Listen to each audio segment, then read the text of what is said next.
या क्योंकि उन्होंने गीत भी कितने अच्छे-अच्छे लिखे हैं। बहुत अच्छे लिखे मैं हैं। वही तो कह रही थी, मैं या वही सोच रही थी कि आप क्या करेंगे? या किया जा सकता था, फिर मैंने कहा छोड़ो, आज पढ़ते ही नहीं, नहीं, बहुत अच्छी हैं। बात है, बहुत अच्छी बात या है।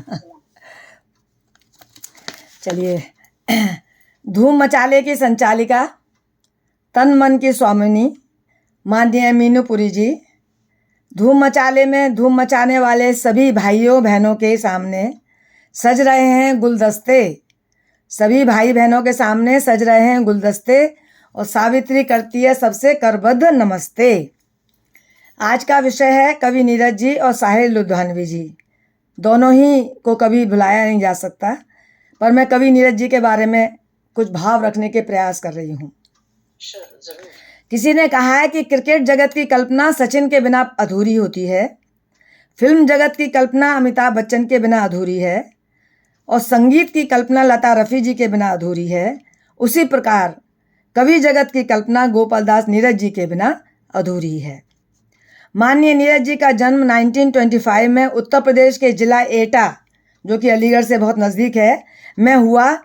19 जुलाई 93 की उम्र में दिल्ली एम्स में आपका निधन हुआ।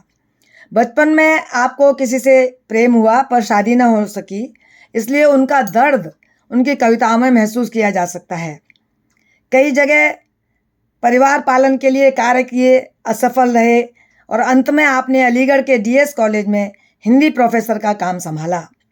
मेरा ये सौभाग्य है कि मेरा घर और उनके घर की दीवार एक है, अतः उनके दर्शन और उनका आशीर्वाद मुझे समय समय पर मिलता रहा। उनके पुत्र प्रभात रंजन जी पिछले साल अलीगढ़ मेरे निवास पर आए और नीरज जी के पुण्यतिथि हमने साथ साथ मनाने का मुझे मौका मिला। हम सब जानते हैं कि उनके पोते पल्लव जी भी यहीं एसएफओ में रहते हैं और नीरज जी का विवाह सावित्री सक्सेना जी से हुआ। ऐसा हम मानते हैं कि मानव अपने जीवन में बहुत कुछ प्रयास करता है पाने के लिए, चोटी और एड़ी का दम लगा देता है, फिर भी यदि कोशिश करने पे बहुत कुछ कभी कभी एक पद या दो पद उन्हें मिल जाते हैं। पर नीरज जी को पद्मश्री, पद्म विभूषण, यश भारती, विश्व उर्दू पुरस्कार आदि आदि से सम्मानित किया गया। लगभग 50 कवि सम्मेलनों की आपने अध्यक्षता की। आप लेखक, गीतकार, संगीतकार के रूप में जाने माने जाते थे। 3 बार आपको फिल्म फेयर पुरस्कार भी मिल चुका है, एक बार नहीं 3 बार। और नई उम्र की नई फसल के गीतों ने तो तहलका ही मचा दिया था। अंतिम समय जब परिवार के साथ बैठे थे, लेटे हुए थे, तो आपने ये उनके सामने, परिवार के सामने ये गीत गाया, लिखे जो खत तुझे वो तेरी याद में हजारों रंग के नजारे बन गए, सवेरा जब हुआ तो फूल बन गए, जो रात आई तो सितारे बन गए। इस प्रकार के भाव उन्होंने अपने अंतिम समय में कहे। इससे हम समझ सकते हैं कि उनके दिल के अंदर क्या उस समय चल रहा होगा। आपने अपने बारे में कहा, जो आज हकीकत बन गया है, कि इतने बदनाम हुए हम तो ज़माने में, इतने बदनाम हुए हम तो ज़माने में कि तुमको लग जाएगी सदियां हमको भुलाने में। और उनका ये कथन आज भी सत्यता की कसौटी पर खरा उतरता है। दुनिया की हालत को देखकर उनके मन में बड़ी व्यथा थी और वो मन में बड़ी उनकी उथल पुथल रहा करती थी। और उन्होंने अपने उद्गार इस प्रकार लिखे कि आदमी को आदमी बनाने के लिए जिंदगी में प्यार की कहानी चाहिए, आदमी को आदमी बनाने के लिए जिंदगी में प्यार की कहानी चाहिए, और कहने के लिए ये कहानी प्यार की स्याही नहीं, आंखों वाला पानी चाहिए। इतनी गहराई से अपने शब्दों में उन्होंने ये व्यक्त किया है, हम इसका भाव समझ सकते हैं। समाज में हमेशा ही उथल पुथल हुआ करती है, परंतु उस समय की जो अव्यवस्था थी उसे देखकर उस समाज को किस तरह से एकजुटता में लाया जाए, किस तरह से समाज को एक डोर में बांधा जाए, ये उनकी बड़ी मन में एक कसक थी। तो उन्होंने उस चिंता को ऐसा व्यक्त किया है, अब तो मजहब कोई ऐसा चलाया जाए जिससे इंसान को इंसान बनाया जाए, आग बहती है यहाँ गंगा में झेलम में भी, कोई बतलाए कहाँ जाकर नहाया जाए। मेरे दुख दर्द का तुझ पर हो असर कुछ ऐसा, मैं रहूं भूखा तो तुझसे भी ना रहा जाए। इस प्रकार समाज में समानता आ जाए, हम एक दूसरे का दर्द समझ सकें, उस भाव को इसमें आपने दर्शाया है।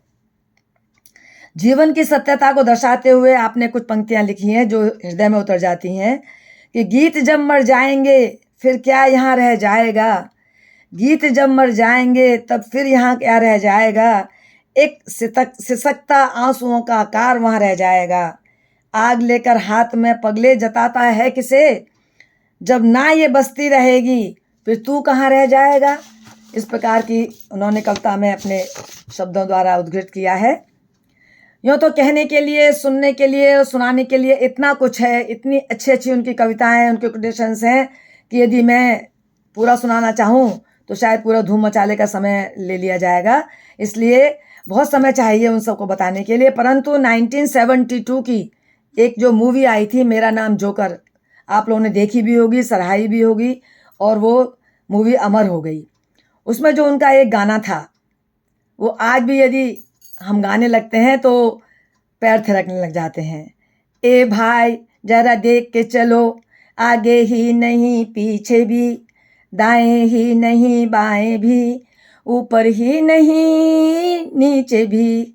ए भाई तू यहाँ आया है, वो तेरा घर नहीं, गांव नहीं, गली नहीं, कुचा नहीं, रास्ता नहीं, बस्ती नहीं, दुनिया है। और प्यारे, दुनिया ये एक सर्कस है। हम सर्कस के बड़ों को भी, छोटों को भी, खरे को भी, खोटे को भी, मोटे को भी, पतले को भी, नीचे से ऊपर को, ऊपर से नीचे को बार बार आना जाना पड़ता है। और रिंग मास्टर के कोड़े पर कोड़ा जो भूखा है, कोड़ा जो पैसा है, कोड़ा ना किस्मत है, तरह तरह के नाच दिखाना यहाँ पड़ता है, बार बार रोना और गाना यहाँ पड़ता है, हीरो से जोकर बन जाना पड़ता है। ए भाई, ये गाना इतना मज़ेदार है और अगर रफली सुने तो लगता है कि क्या ऊपर नीचे आगे पीछे, क्या कोई इसका सेंस नहीं बनता। लेकिन गहराई से यदि सोचें तो जीवन की सत्यता इसमें उद्घृत की है। मनुष्य का जीवन किस प्रकार है, कैसे दुखों सुखों का मेला है, और किस प्रकार मनुष्य के जीवन में अनेकों परेशानियां भी आती हैं, खुशियां भी आती हैं। उन सब के साथ हमें जीना है।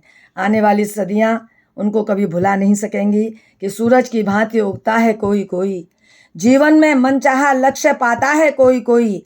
कवि तो बहुत हुआ करते हैं हर गांव, हर शहर, हर बस्ती में, परंतु कवि नीरज जी जैसा होता है कोई कोई। आपका बहुत बहुत धन्यवाद। जय हिंद, जय भारत। धन्यवाद सावित्री जी, आपने हमको अवगत करा दिया कितनी सारी चीजों के बारे में इनके। बहुत है जो इनके, ये इतना मैं जानती हूँ कि ये बहुत नर्म स्वभाव के थे जी, बहुत ही नर्म स्वभाव के थे। और इनके जो गाने हैं, फिल्मी गाने, वो इतने अच्छे आज तक लोग गाते हैं। आज तक गाते फूलों हैं। के रंग से, या कलम से तुझको लिखी रोज पाती, कैसे बताऊं किस किस तरह से पल पल मुझे तू तुम सताती। याद आती। हाँ, इतने अच्छे अल्फाज हैं या सच्ची में। सच। Thank you so much. धन्यवाद। पुष्पा दीदी, आर यू रेडी?